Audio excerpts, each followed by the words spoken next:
नमस्कार दोस्तों profit and loss की आज की इस क्लास में हम 10वां टाइप करेंगे।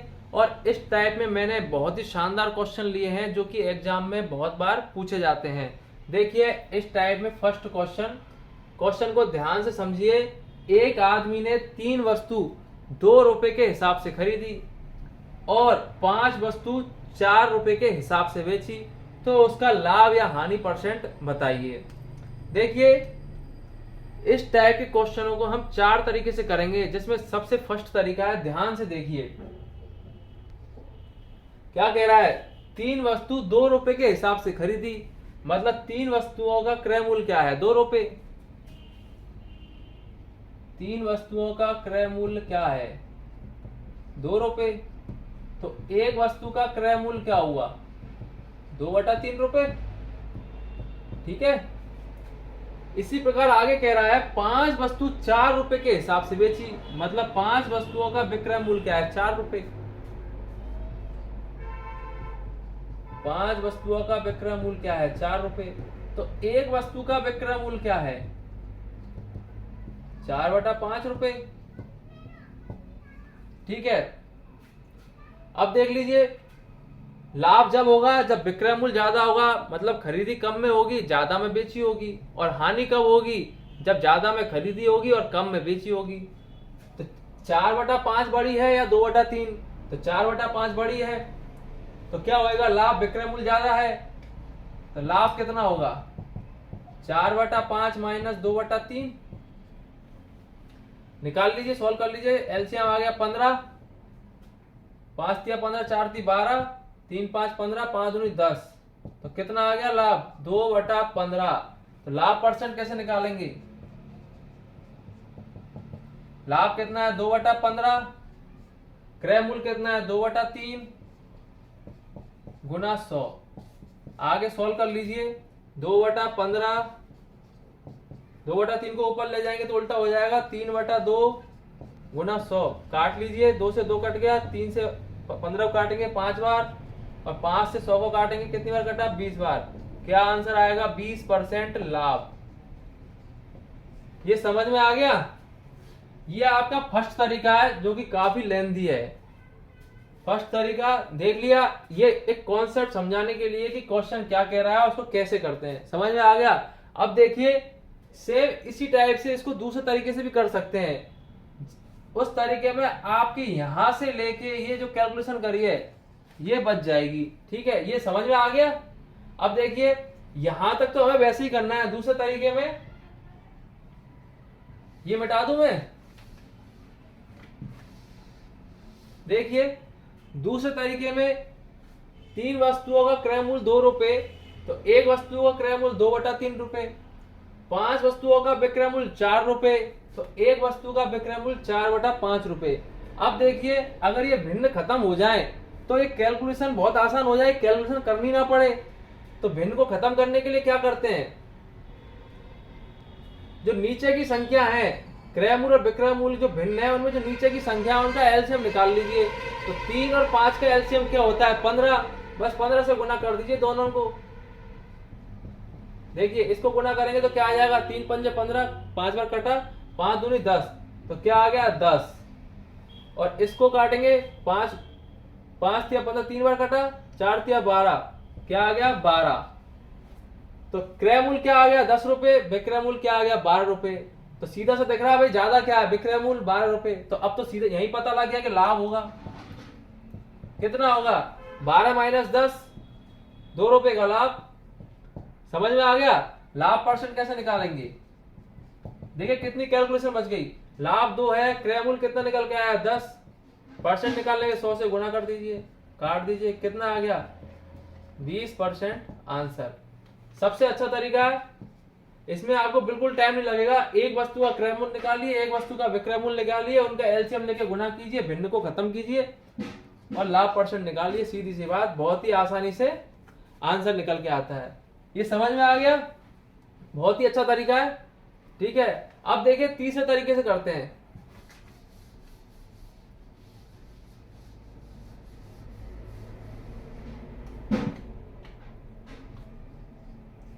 तीसरा तरीका, सबसे पहले आप लिखिए वस्तु, और इधर लिखिए रुपए। वस्तु कितनी है? 3। ये खरीदी है तो ये क्रय मूल्य है। 3 वस्तु कितने खरीदी है? 2 रुपए की। ठीक है, आगे क्या कह रहा है? अब बेची है उसने तो विक्रय मूल्य। कितनी वस्तु है? 5 वस्तु। और कितने की बेची है? 4 रुपए की। अब देखिए, यहां तक कर लिया। अब देखिए, अगर हम इन वस्तुओं को बराबर कर दें, भाई जितनी वस्तु वो खरीद के लेके आ रहा है उतनी ही वस्तु बेच रहा है, तो बहुत आसानी सॉल्व हो जाएगा। तो कैसे बराबर करेंगे वस्तुओं को? ये वस्तु है तो बराबर करने के लिए ऊपर 5 से गुना कर ले, नीचे 3 से। तो 5 के 15, 15 वस्तु खरीदी, 5 के 15, 15 वस्तु बेची।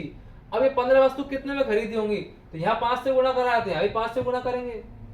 इसी प्रकार यहाँ 3 से गुना कराया, भाई कितने में बेची? 5 वस्तु, 15 वस्तु कितने में बेची होंगी? 3 से गुना कर दीजिए। तो कितना आ गया आपका क्रय मूल्य? 5 दूनी 10। और विक्रय मूल्य कितना आ गया? 4 के 12। लाभ कितना है भाई? 10 रुपए में खरीदी, 12 में बेची, तो कितने रुपए ज्यादा में बेची? 2 रुपए में।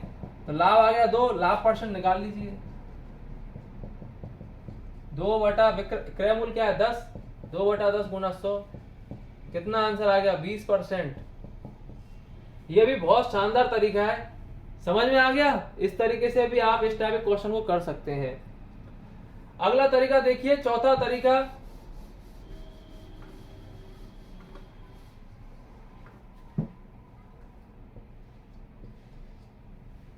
देखिए, वस्तु एक तरफ लिख लीजिए 3 वस्तु, रुपए कितने की? 2 रुपए की।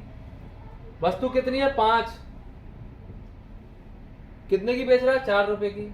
अब देखिए, इस टाइप में, इस तरीके में ऐसे गुणा करना है। वस्तु हमेशा पहले लिखनी है, रुपए बाद में लिखने हैं। और ये एरो का निशान बन रहा है ना, सेम उसी टाइप में, उसी तरीके से आपको गुणा करना है। 5 दूनी 10, एरो इधर है तो 10। 4 के 12, एरो इधर है 12। ठीक है, ये क्या हो गया आपका क्रय मूल्य, और ये हो गया आपका विक्रय मूल्य। कितने का लाभ हो रहा है? 2 का। क्रय मूल्य क्या है? 10। लाभ परसेंट निकालने के लिए कितना आ गया? 20% आंसर, 20% लाभ। इस तरीके से भी कर सकते हैं, लेकिन आप दूसरे या तीसरे तरीके से करेंगे तो गलती होने के चांस कम रहेंगे। इस तरीके से करेंगे तो हो सकता है आप रुपए पहले लिख दें, वस्तु बाद में, तो आप कंफ्यूज हो जाए, आंसर को उल्टा निकाल दें। ठीक है, तो तीसरे तरीके या दूसरे तरीके से करिए, बहुत आसानी से सवाल होगा, कभी गलत नहीं होगा। इससे भी कर सकते हैं, अगर आपकी प्रैक्टिस अच्छी है तो ये बहुत ही जल्दी होने वाला तरीका है। समझ में आ गया? चलिए, ये चारों तरीके, इस टाइप के क्वेश्चन को सॉल्व करने के चारों तरीके आपको समझ में आ गए होंगे। अब इसी टाइप का हम एक और क्वेश्चन लेते हैं जिससे और अच्छे से समझ में आ जाए। ठीक है, देखिए दूसरा क्वेश्चन। अब आपको तरीके समझ में आ ही गए हैं, अब स्पीड से करिए। एक आदमी ने 11 वस्तुएं 10 रुपए के हिसाब से खरीदी और 10 वस्तुएं 11 रुपए के हिसाब से बेची, तो लाभ या हानि परसेंट बताइए। देखिए ध्यान से, फर्स्ट तरीका, भाई 11 वस्तुओं का क्रय मूल्य क्या है? 10 रुपए। तो एक वस्तु का क्रय मूल्य 10/11 रुपए। इसी प्रकार से विक्रय मूल्य 10 वस्तुओं का, 10 वस्तुएं 11 रुपए में बेची तो 10 वस्तुओं का विक्रय मूल्य 11 रुपए। तो एक वस्तु का विक्रय मूल्य 11/10 रुपए। निकाल लीजिए लाभ। देखिए 11/10 माइनस 10/11। अगर मान लीजिए आप ये पता नहीं कर पा रहे हैं कि कौन सी संख्या बड़ी है और कौन सी छोटी है, तो कैसे मालूम करें? तो देखिए, अगर ये संख्या छोटी होगी तो आंसर माइनस में आएगा, और माइनस का मतलब होता है हानि। और अगर प्लस में आता है, विक्रय मूल्य में से जब क्रय मूल्य को घटाओगे, अगर आंसर प्लस में आ रहा है तो लाभ, और अगर माइनस में आता है तो हानि। इससे भी आपको मालूम चल जाएगा कि हानि हो रही है कि लाभ हो रहा है। तो कंफ्यूज मत होइए कि पता करने बैठेगा क्या कौन सी संख्या बड़ी है, विक्रय मूल्य बड़ा है कि क्रय मूल्य बड़ा है। टेंशन मत लीजिए, ठीक है। अगर दिक्कत होगी, अगर विक्रय मूल्य छोटा होगा तो आंसर माइनस में आ जाएगा, सीधी बात है, हानि हो रही है। और अगर विक्रय मूल्य बड़ा है तो पॉजिटिव आ जाएगा, इसका मतलब लाभ हो रहा है। समझ में आ गया? तो कितना आ जाएगा? 11 इंटू 11 121, 121 माइनस 10 गुना 10 100, 11 गुना 10 110, कितना आ गया? 121 माइनस 100, लाभ आ गया आपका 21 बटा 110। ठीक है, अब निकालना क्या है? लाभ परसेंटेज। लाभ क्या है? 21 बटा 110 और क्रय मूल्य क्या है? 10 बटा 11। लाभ परसेंट निकाले 100 से गुना करिए, ऊपर ले जाइए 10 बटा 11 को, 21 बटा 110 गुना 11 बटे 10 गुना 100, काट लीजिए। देखिए जीरो से ये 2 जीरो से 100 कट गया, 11 से 11 कट गया, क्या बच गया? 21% लाभ। यह आपका आंसर होगा। अब देखिए कितनी बड़ी कैलकुलेशन करनी पड़ गई फर्स्ट तरीके से, फिर मैंने आपको दोबारा बताया। ठीक है, समझ में आ गया? अब ये तरीका समझ में आ गया। अब हम इसको बिल्कुल यूज नहीं करेंगे एग्जाम के अंदर, हम सीधा इस भिन्न को खत्म करेंगे। 10 और 11 का एलसीएम क्या आएगा? 110 निकाल लीजिए आप, 110 से गुना कर दीजिए। ठीक है, काट दीजिए, क्या आ गया? 11 इंटू 11 121, इसको काटिए, कितनी बार कटा? 10 बार, क्या आ जाएगा? 10 गुना 10 100। अब देखिए क्रय मूल्य आ गया आपका 100 रुपए और विक्रय मूल्य आ गया आपका 121 रुपए। क्या जाता है? 121। इस तरीके से करेंगे तो आप अपने को ये भी मालूम चल जाएगा कि विक्रय मूल्य बड़ा है कि क्रय मूल्य। इस टाइप सबसे अच्छा टाइप है, इस टाइप में कोई दिक्कत नहीं आती और ना ही क्वेश्चन गलत होने के चांस रहते हैं, आंसर आपका बिल्कुल एक्यूरेट आएगा। ठीक है, इसी प्रकार तीसरे तरीके से भी आंसर एक्यूरेट आता है। ठीक है, अब देखिए लाभ निकाल लीजिए आप। लाभ कितना आ रहा है? 121 माइनस 100 21, लाभ 21 आ रहा है। लाभ परसेंट, लाभ क्या है? 21, क्रय मूल्य क्या है? 100। अगर क्रय मूल्य 100 है तो सीधी सी बात है लाभ क्या होगा? लाभ परसेंट क्या होगा? 21%। 100 पे निकालेंगे तो सीधा ही आ जाएगा 21%। लेकिन अगर किसी को नहीं आता है तो सॉल्व कर लीजिए भाई, 100 से गुना कर दीजिए, 100 से 100 कट गया, क्या आ गया? 21%। ठीक है, यह आपका लाभ आ गया, लाभ परसेंट 21%। समझ में आ गया? यह आपका दूसरा तरीका हो गया। ठीक है, अब चलिए तीसरे तरीके पे।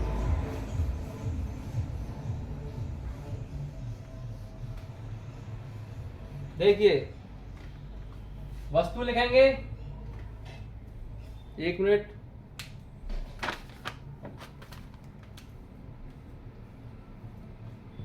वस्तु इधर लिखेंगे रुपए।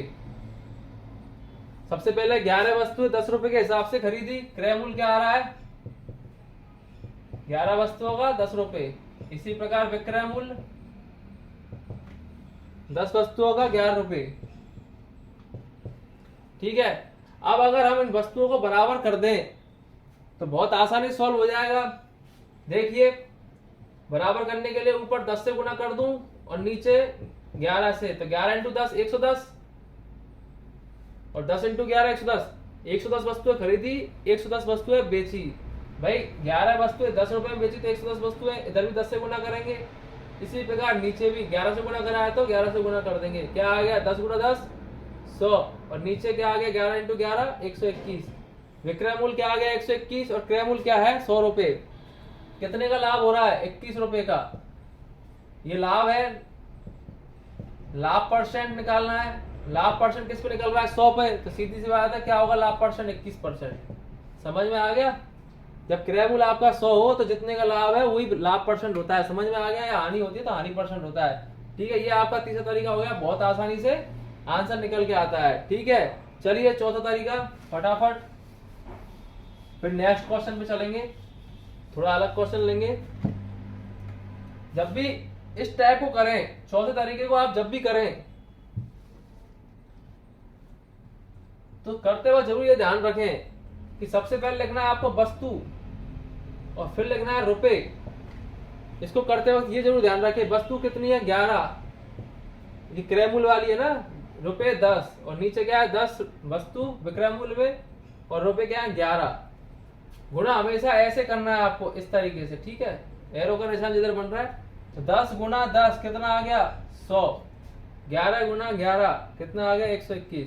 ये पहला वाला आपका क्रय मूल्य होगा और ये विक्रय मूल्य। ठीक है, घटा दीजिए। विक्रय मूल्य में से क्रय मूल्य क्या आ गया 21। लाभ आ गया आपका, परसेंट निकालेंगे 100 पे निकलेगा तो लाभ परसेंट क्या आ जाएगा 21%। ठीक है, ये 14 तरीका हो गया। ठीक है, अगर आप इस सीक्वेंस में लिखते हैं तो इससे भी बिल्कुल आपका आंसर गलत नहीं होगा। लेकिन कई क्या करते हैं रुपए पहले लिख देते हैं, वस्तु या कुछ भी XYZ कुछ ना कुछ गलत कर देते हैं। ठीक है, तो ये आपका 4 तरीके हो गए। इस क्वेश्चन में मैंने आपको 4 तरीके बता दिए। ठीक है, समझ में आ गया होगा। अब चलिए तीसरा क्वेश्चन लेते हैं, थोड़ा सा अलग क्वेश्चन लेते हैं। ठीक है, देखिए तीसरा क्वेश्चन थोड़ा डिफिकल्ट है, ध्यान समझिए। एक आदमी ने कुछ संतरे, एक संतरा 2 रुपए के हिसाब से और 2 संतरे 1 रुपए के हिसाब से, 2 अलग अलग टाइप के संतरे खरीदे। तो एक संतरा 2 रुपए के हिसाब से और 2 संतरे 1 रुपए के हिसाब से खरीदे, और उसने सभी संतरे 4 संतरे 3 रुपए की दर से बेच दिए। तो लाभ हानि परसेंट बताइए। चलिए देखिए, इस टाइप के क्वेश्चन को हम दूसरा जो मैंने तरीका बता रखा है, दूसरा वाला, उस तरीके से करेंगे। ठीक है, तो देखिए क्वेश्चन जैसे जैसे कह रहा है वैसे करते जाइए। तो उसने कुछ संतरे तो कैसे कैसे खरीदिए। एक संतरा 2 रुपए के हिसाब से खरीदा, तो एक संतरे का क्रय मूल्य, अभी ये खरीद रहा है तो क्रय मूल्य कितना है 2 रुपए। ठीक है, अगला संतरा उसने कैसे खरीदा, 2 संतरे 1 रुपए के हिसाब से। इसका मतलब 2 संतरों का क्रय मूल्य खरीद रहा है अभी, 2 संतरों का क्रय मूल्य कितना है 1 रुपए। तो इस टाइप में एक संतरे का क्रय मूल्य क्या है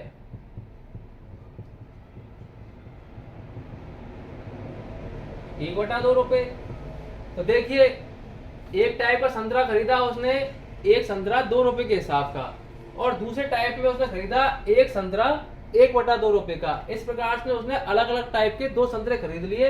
तो दोनों संतरों का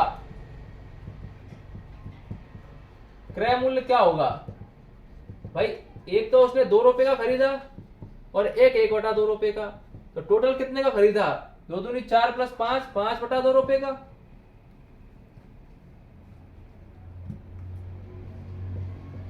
तो ये क्या हो गया, दोनों संतरों का क्रय मूल्य 5/2 रुपए। अब क्या कह रहा है आगे, अब बेच रहा है।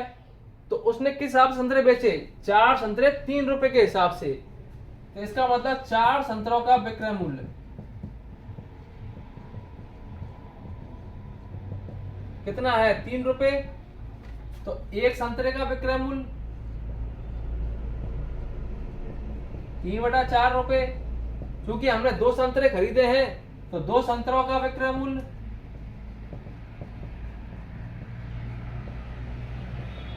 3/4 गुना 2 कितना आ गया 3/2 रुपए। क्रय मूल्य आ गया 5/2 रुपए, विक्रय मूल्य आ गया 3/2 रुपए। अब इनको भिन्न को खत्म करना है तो एलसीएम ले लीजिए। इस क्रय मूल्य के नीचे क्या है 2 और विक्रय मूल्य के 2, तो 2 का एलसीएम क्या होता है 2, तो 2 से गुना कर दीजिए।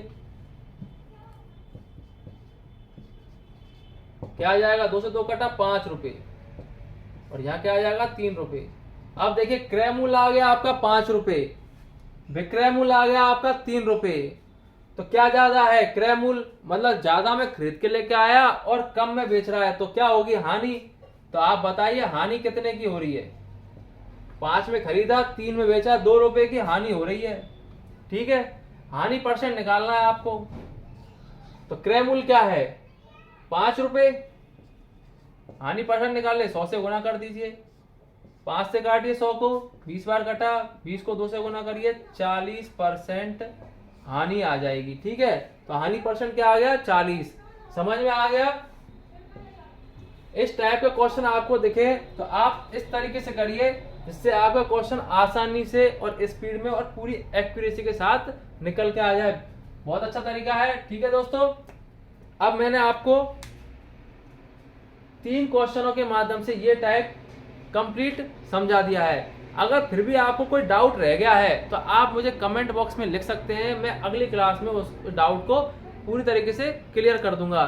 ठीक है दोस्तों, तो अब नेक्स्ट क्लास में मिलते हैं और एक बहुत ही शानदार नए टाइप के साथ। धन्यवाद।